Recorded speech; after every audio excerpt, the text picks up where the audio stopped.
Okay, well, thank you very much for joining me. This is Bryant Sikorsky, Wealth Advisor with Stratos Wealth Partners. I'm an independent financial planner and wealth advisor located outside of the Raleigh, North Carolina area. I typically help individuals and small business owners with important decisions about their money. And that includes either planning, implementation of investment strategies, or maybe helping them through a different transition. I just actually just today learned that a client of mine had passed away. So I'm working with the family to make sure that that transition happens as smoothly as possible. Today's topic is live your best life and how to create an income for your retirement. And I actually picked this for today because I thought it was very appropriate with some of the reading I've done recently or news that I've seen recently about how the 10-year Treasury bill has been has been lowered to 0.75% yield. So if we think about, not too many years ago, I can recall back in the 80s when interest rates were in the 12 to 15%. And so if you had, $100,000 in investable assets, you could generate $12,000 to $15,000 a year just from that $100,000. And today that's just not the case. So, I wanted to talk a little bit about how to come up with the beginnings of a strategy and moving forward ideas and how to categorize your money and make it a little bit more realistic with today's interest rates.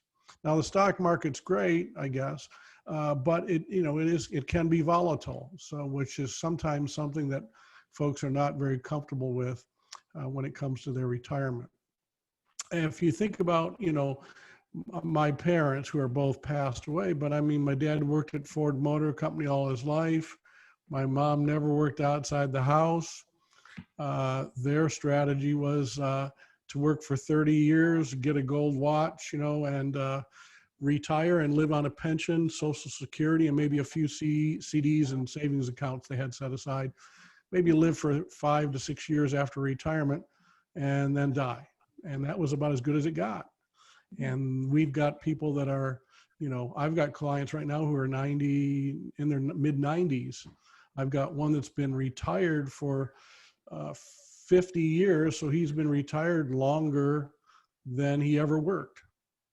So, kind of congratulations, nice work. You've saved for retirement, but now what? Are you really financially prepared, and are you emotionally prepared? So you've done the right thing, you've done the savings, you've had the different accounts, but what do we do now? And so you want to start by asking yourself a couple of questions. Number one is, are you financially prepared? And number two, are you emotionally prepared? And I'm surprised, since I got into this industry, when I was very new into the business, I have to admit I underestimated number two, and I'll tell you a kind of a cute story in a minute here.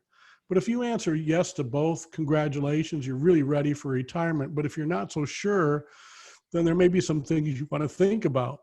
You might want to ask yourselves, do I know what my expenses will be for the next 20 or 30 years? I read a statistic that says that the average American spends more time in any given year planning their, quote, summer vacation than they do on planning for their financial future. Number two, will my savings last through my or my spouse's lifetime? How much will I need to withdraw from my account every year? Do I want to leave money to my wife or to my kids or to charitable or my husband or organizations? And am I willing to be flexible on how much I can spend each year? I was kind of teasing about the emotionally prepared. I have a guy who's a client of mine, and he had retired from a large, Fortune 500 company and been retired for 5 years, and, would get up in the morning and go down to the hardware store and go meet his buddies for lunch and have a couple cigars, maybe play a little golf. And his wife was still working, and then she retired, and he literally called me and said, I got to come and see you. And I literally thought he was talking about his portfolio. And I said, look, everything's okay. He said, I'll be right there. And I'm like, oh my God, he's really upset. What did I do? And he came in and he sat down. He says, I can't take it anymore. He said, I can't eat. I can't sleep. He said, I'm a nervous wreck. And I said, well, look, your portfolio is just fine. Not the portfolio. He says, it's my wife. She's driving me crazy. He said, I used to be able to go to the golf course and go to the hardware store. And he said, now every morning it's, well, honey, what are we going to do today, honey? Where are we going to go today, honey? He was not emotionally prepared. Maybe he was for his retirement, but definitely not for his spouse. And I can't, overestimate what a different, the significance that means. I mean, we talk about how right now we've got COVID and we've got folks that are, husband and wife who are stuck in the house together for the first time in years. And it's only been 6 months and they're on the verge of killing each other. And yet you're thinking about being in retirement for 20 or 30 years. You might want to think through, are you emotionally prepared? So just something to think about there. Life's unpredictable, but the good news is you can plan for those scary parts. Well, how are we going to do that? It's really pretty simple. We look at the money that you have coming in and the money that's going out and come up with a plan to make the numbers work. And so let's dig into this a little bit more. So if you're like most people, you may need a little help figuring out how much money you'll need in retirement and what you have available to spend, starting with the quote, money out. To many, this thought may seem a little strange since we're used to our paychecks determining how much we spend.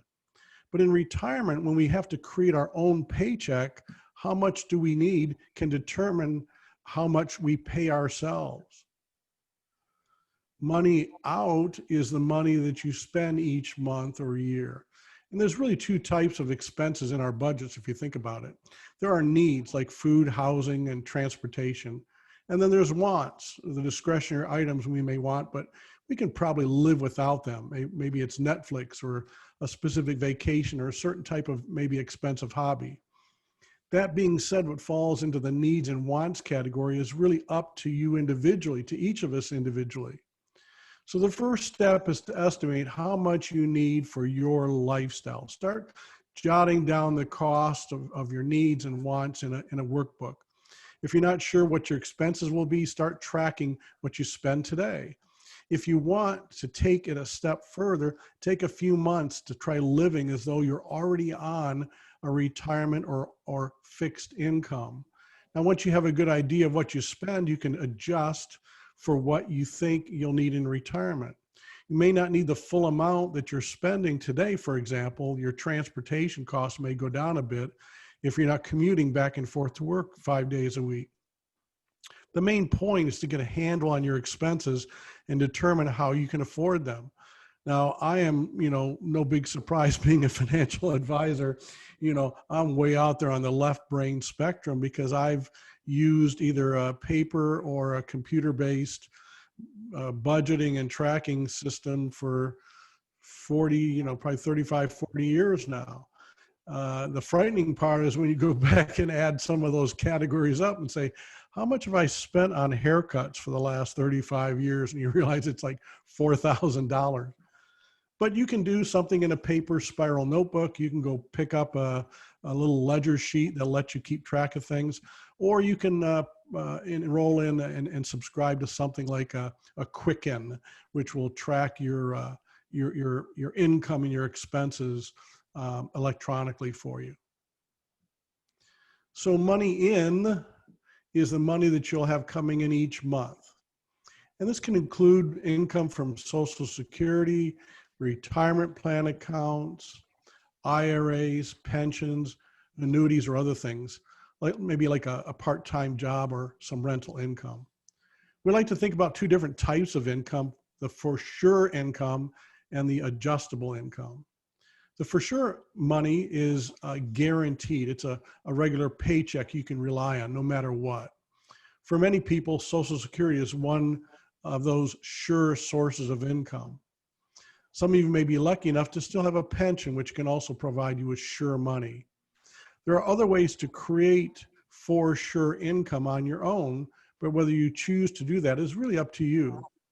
Adjustable income is anything else, the income from all other sources that aren't guaranteed. It's the income you create yourself from your retirement savings or from things like part-time work and maybe rental income. So no matter what types of income you have coming in, don't forget to write it down in your retirement spending plan. And ultimately, it's going to be up to you to create the, quote, rest of your life of income from that plan. So as you prepare to tap into your retirement savings, you may find yourself maybe a little hesitant or even scared to draw on your hard-earned money. What can help alleviate these fears is creating a retirement income strategy. This plan can help you decide how to divvy up your savings and convert it into an income that's designed to last for the rest of your life.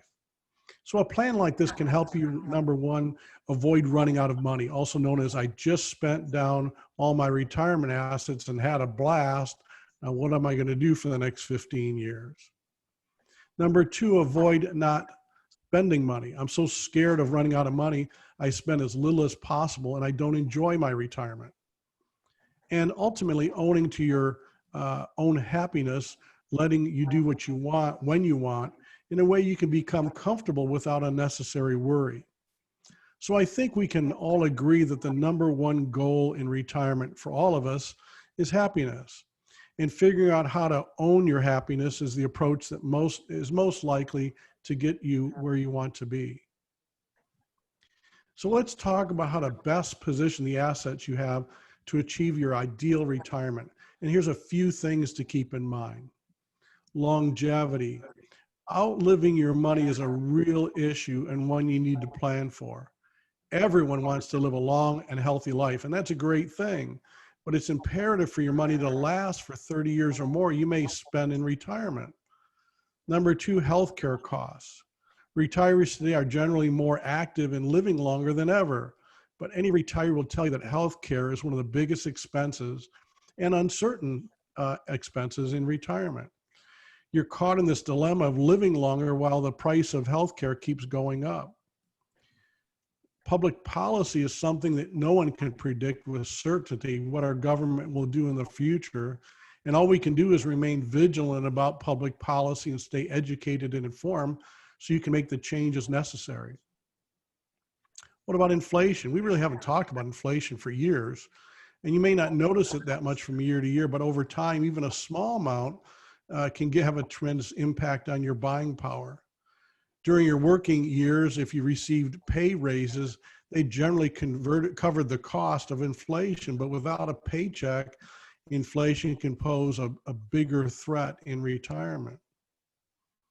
Investment risk, such as, I guess any investor will tell you that the market continually rise and fall, but a down market when you're in retirement can reduce your income and affect how long your money will last. So a good defense against market volatility includes a financial plan with a long-term view and a diversified portfolio.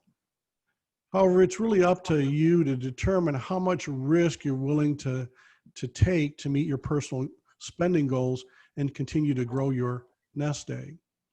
I remember a long time ago, I met with a representative from an investment firm. I think it was an annuity company. And he essentially said, you know, Brian, I was kind of newer in the business. And he says, you know, anytime you've got money to invest, you really have only three choices when it comes to principal loss. He says, number one, you can avoid any principal loss by completely staying out of the market. If you buy nothing but CDs and money markets and savings accounts, you'll never have a loss. He says, number two, he says, you can accept or assume market loss by taking on a diversified portfolio such that if one sector is down, the other one should be perhaps up. Or the third choice we have is to offset or offload, if you will, that risk of loss to a third party. And that third party might be an insurance company that would sell you an annuity. So I thought about that over the years, and I can't tell you the number of times that I've really come across that when talking to somebody. And it's not uncommon for someone to say that they feel that they may want to put a piece of or a portion of their money into each one of these three buckets, if you want to call it that. So, kind of ask yourself, how many of you have spend the interest or dividends from your investments? I mean, could you live on nothing but your interest and dividends? And could that strategy work for you? Would you feel uncomfortable spending down principal in order to maintain your lifestyle in retirement? Now, if you answered yes to either one of these, you're really not alone, because when asked as part of a study whether they would feel uncomfortable spending down assets in order to maintain their retirement lifestyle, 3/4 of retirees answered yes. But ask yourself why this is. You've saved all these years for the express purpose of funding your retirement. So how can you prevent these fears from cheating you out of your retirement you deserve? So a good start is creating a retirement income plan. So let's go through a couple of the options. I can remember too of a client of mine who, had worked all his life and, was saving, and we had, this is a few years back, but we had a relatively good market, excuse me. And, every quarter he'd get a statement, and, things just, say kept kind of going up and up and up. And then he retired, and it just so happened that, he was spending, as much in retirement as he was when working, even though he's lost, a significant portion of his income. Now, even though he was doing this, there was virtually no statistical chance that other than a catastrophic downturn in the market, there was no way he would spend all of his money. There was no way. I mean, and even then, upon his death, the way things looked, he and his spouse were going to have several $100,000s upon their death to pass to their kids. But it still kept him awake at night, withdrawing money from, there was literally no way he could spend all his money, but it would just bother him. He would lose sleep over it. So everyone's needs and goals are different, and your life in retirement is definitely no exception. Your retirement income plan should be tailored to your particular situation, and it's more than just purchasing a product or an investment. And we're going to spend the next few minutes talking about 3 of the most common retirement income planning strategies. Number 1, the safe withdrawal strategy. Number 2, the flooring strategy. And number 3, the bucket strategy. So let's first, before we do that, let's introduce you to this hypothetical couple of Sam and Alex, and they're a fictional couple that we'll use in each of our examples to help demonstrate how these various scenarios can work. Now, they don't take into account your specific situation, including taxes, healthcare, and longevity, but just for the sake of exercise, let's look at their background. Now, they're currently 57 and 60 years old, and they plan to retire in 5 years. Their current salary is about $120,000 a year. And in retirement, they'll have $900,000 in retirement savings. Their combined monthly Social Security payment is $3,433, or about $41,000 a year. And many experts recommend saving enough to replace 85% of your pre-retirement income. But how much you'll need in retirement really depends on you, which is why we, as I was mentioned, recommend creating a budget and basing your retirement income plan on those numbers. So in this situation, we're assuming $4,250 a month, or $51,000 a year for their needs, and about $2,700 a month, or $33,000 a year for their wants, for an annual income goal of about $84,000. The only for sure income coming to Sam and Alex is their Social Security payments, which together equal about $41,000 a year.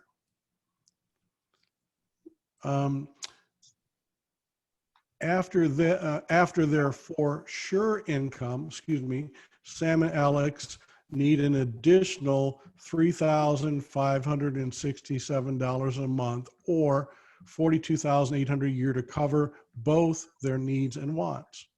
Now, with keeping Sam and Alex in mind, we'll go through each of our income planning strategies, starting with the safe withdrawal strategy.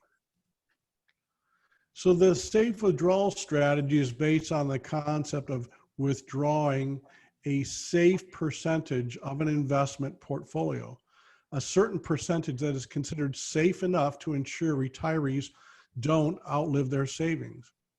Technically, the safe withdrawal rate means the rate that, using historical analysis, would be sustainable in the worst case scenario. So ideally, a retiree can safely withdraw a set percentage of retirement assets each year while covering both wants and needs. Now, basically, your overall portfolio balance is multiplied by the safe withdrawal percentage to determine your annual income. And this term, safe withdrawal rate, is based on the research and publications of William Bengen. He modeled a portfolio with 50% in stocks and 50% in bonds, using intermediate term treasuries as the fixed income component. So he determined that an individual who started withdrawals anytime between 1926 and 1976 could have lived off the portfolio for more than 30 years if he or she made 4% annual withdrawals that were adjusted for inflation.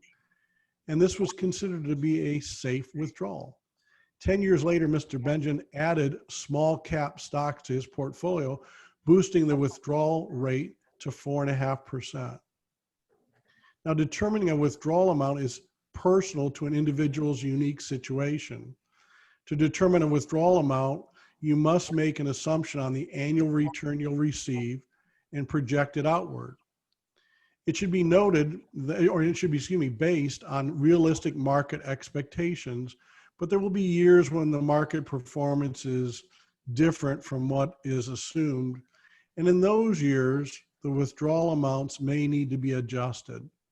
So risk tolerance is going to play a big role in determining the initial withdrawal strategy. If someone is a conservative investor and has a potential hypothetical 3% rate of return in retirement, the withdrawal percentage will look a lot different than someone assuming more risk with a hypothetical 6% rate of return.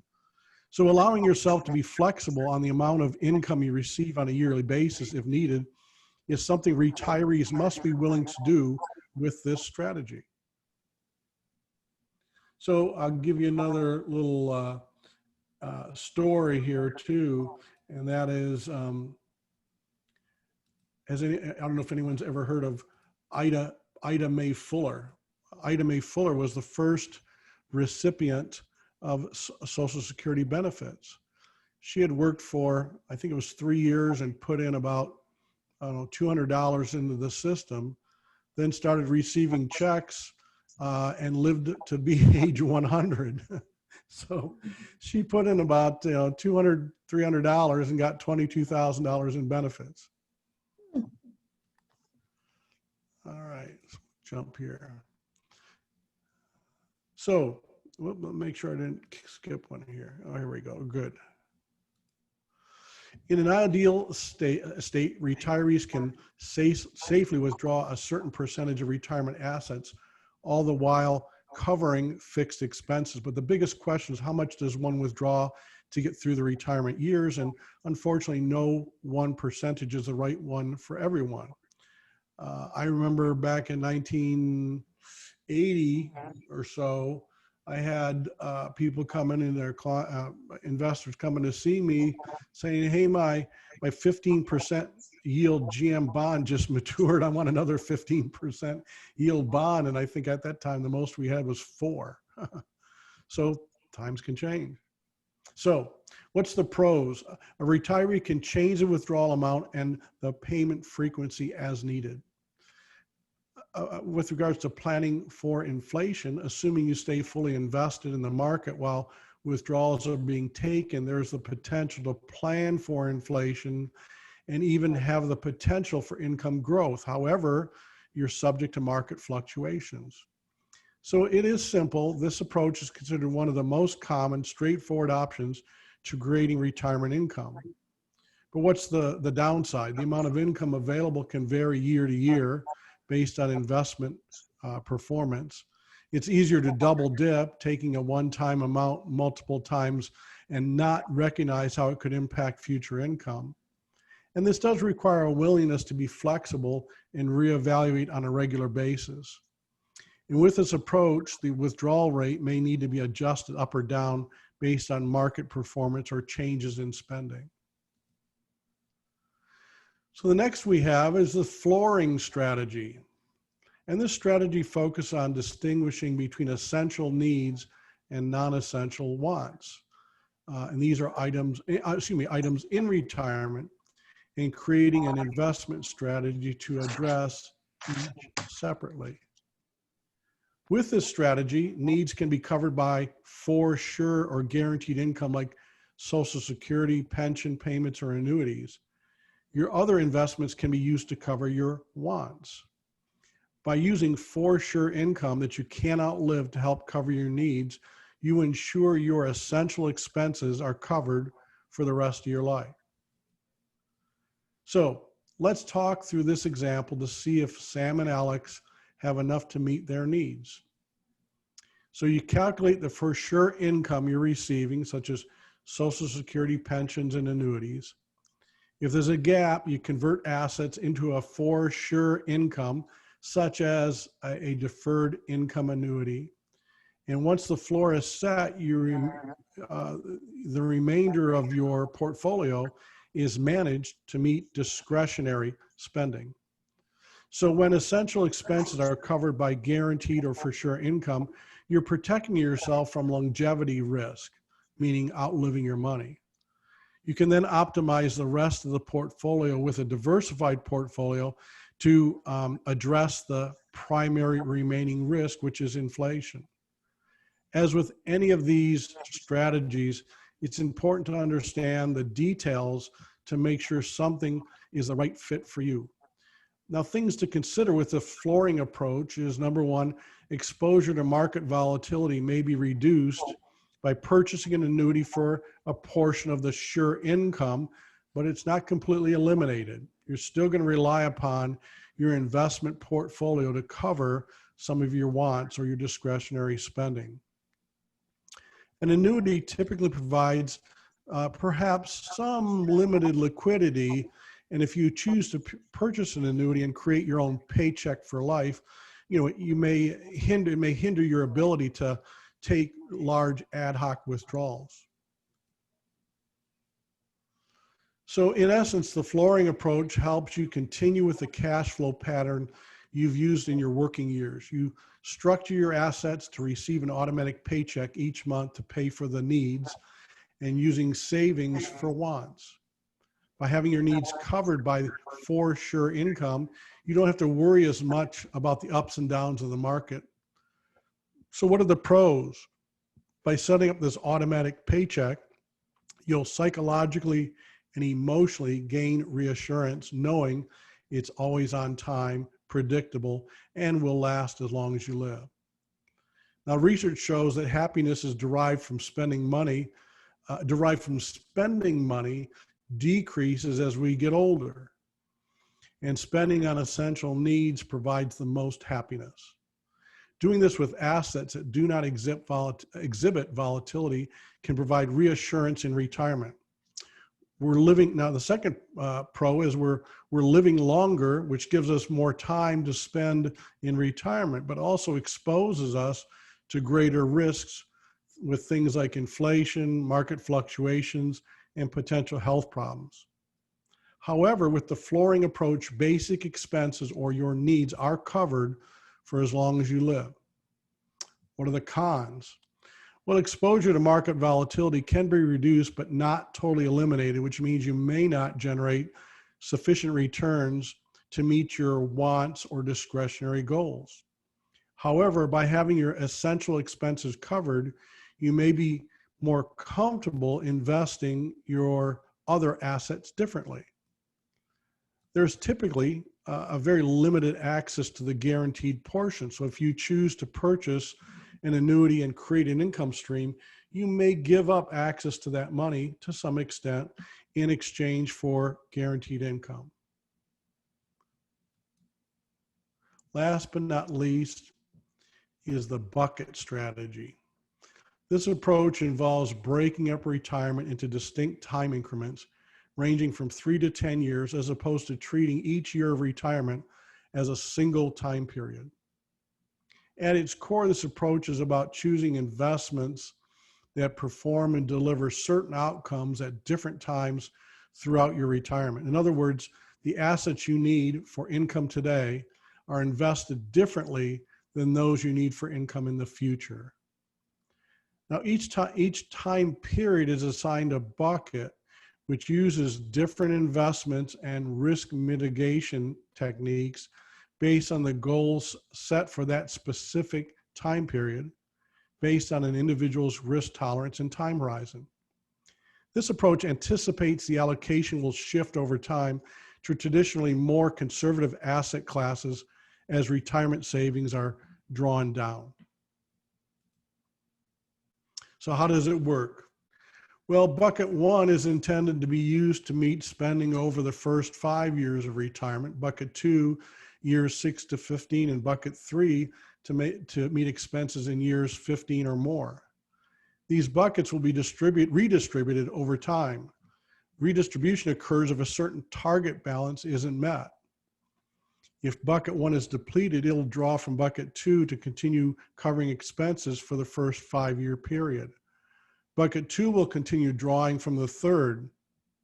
If market returns create enough balances to meet each bucket's objective, then buckets won't be redistributed. And the balance of each bucket is reviewed regularly. Examples of investments in bucket 1 could include savings accounts, CDs, money market accounts, and fixed annuities. While examples of investments in bucket 2 could include bonds or balanced mutual funds. And those in 3 could be more equity, such as stock or growth-oriented mutual funds. What else do we need to take into consideration? Well, taxes. The pros of the bucket approach can address the human preference for smaller, more manageable issues. For retirees struggling with all the decisions they face, the bucket approach may help divide something overwhelming into smaller, bite-sized pieces. It's kind of like budgeting with envelopes. And with this approach, you only look at a specific portion of savings rather than the entire retirement balance. And the bucket approach has another pro in that it can help us avoid emotional investing because money is designated for specific purposes, with the last bucket specific to long-term investing. What are the cons, or what are the downside? Well, this approach may require more time up front to implement and monitor in an ongoing basis. 2, redistribution is an important concept in the bucket approach, but it creates the possibility for poor market timing. If the time comes to redistribute more money to meet short-term goals, such as bucket 1, and you pull more money from the fixed income bucket number 2, the fixed income bucket will need to be replenished from the equity bucket or bucket number 3. And what happens if the market is in a downturn during this time? You'd be selling equities in a down market to keep proper allocations in each bucket. And this is a sophisticated approach. Determining asset allocation and risk mitigation for each bucket can be difficult for the average investor, which is why working with a financial professional is so important. Now that we've discussed some strategies to create retirement income, let's briefly discuss something else that needs to be part of that plan, and that is the concept of taxes. And so most of us are familiar with the idea of trying to maximize our investments by reducing our taxes during our working and savings or accumulation years. Limiting taxes in retirement, as we're now creating our own paychecks, is equally important. And different types of accounts have different tax implications. So how you structure your income in retirement, which accounts you take withdrawals from, and in what order, can have a significant impact on the amount of taxes you pay in retirement. So there's really 3 different types of tax treatments for accounts used to create income in retirement. Taxable, these are the ones that are taxed as they grow. They include things like CDs, savings accounts, and non-qualified, meaning non-IRA accounts, where you pay taxes on the earnings each year. It can also include Social Security payments. Up to 85% of your Social Security benefits may be taxable using a formula that includes most other income plus 1/2 of your Social Security benefits. Number 2 is tax deferred, taxed when you take income. Tax deferred accounts allow you to defer taxes until withdrawals are taken from the account. Essentially, as the name of the account implies, taxes on income are deferred to a later date. So examples of tax deferred accounts includes, maybe like a 401k or annuities. And tax-free at distribution accounts provide future tax benefits because withdrawals at retirement are not subject to taxes. Since contributions in the account are made with after-tax dollars, there's generally no taxes paid when the money is withdrawn. So examples of this include Roth IRAs and Roth 401ks. So this slide shows 2 different ways our couple, Sam and Alex, could structure their portfolios to create retirement income in a given year. As you'll remember, their annual income goal in retirement is $84,000. So in this example, we're assuming their annual income for this year is $84,000. As you can see, taking a portion of distribution from tax-free assets like Roth IRAs can reduce taxable income for the year. Taking a withdrawal from the Roth IRA means less money is withdrawn from tax-deferred accounts to meet income needs. And in addition, the reduction in income, depending on your situation, might mean that less of Social Security benefits are taxable. So it's important to take the time to think about taxes and have a plan to manage withdrawals from your retirement accounts. So don't go it alone. Be sure to check with a tax advisor to see how you can reduce your taxes. So planning for and making the transition to retirement is truly a unique experience. And although the shift can be complex and demanding, it doesn't have to make life difficult or stressful. Whether you're working alone or working with a financial professional, the key things to remember are, number 1, there's no one-size-fits-all retirement solution. There's many different types of consumers, and they'll use many different tactics to achieve their income goals. Number 2, if you don't use a financial professional, I'd encourage you to consider using one. And if you do become, make sure that you can really work with this person. No matter your relationship, really discuss your needs, your goals, and risk tolerance together. This way you can truly determine the retirement income strategy that best fits you. The same also goes for using a tax advisor or other specialist as your situation or needs change. Be flexible. There's no one right answer. Lots of theories. The more flexible you are, the easier it's going to be. And be honest with yourself. Ask yourself these 7 questions. Do I need to have a steady and consistent income over the course of retirement? How will I handle market swings? Do I let my emotions get the best of me? How long do I want my income in retirement to last? How will I protect my purchasing power? Have I given Medicare the attention it deserves? And most importantly, will I be able to own my happiness in retirement? So the number 1 goal in retirement for all of us is happiness. Think about the following things. What will bring you the most joy and peace of mind in retirement? But also really consider how you're going to pay for these things in retirement. Creating a plan can help you avoid fear of spending too much or overspending, and help you spend more time enjoying what you've worked for so hard for. So what now? We've got 5 easy steps for you. It sounds great, right? 6 steps if you're still working.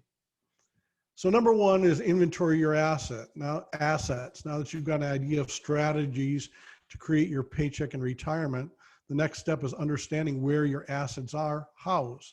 This is going to help you identify just how much you have saved, where it's saved, and the possible tax implications of your different accounts. 2, understand your money out. Number 3, meet with a financial professional. 4, create a retirement income plan. 5, and lastly, live the retirement that you want to live. Having a plan in place helps alleviate worry and let you focus on what you want, whether that's travel, spending time with the grandkids, or volunteering. So with that, I'll say thank you for joining me today. I greatly appreciate it. As I mentioned, this presentation is being recorded, and I'm going to stop recording here and show you where you can go if you would like to watch this later.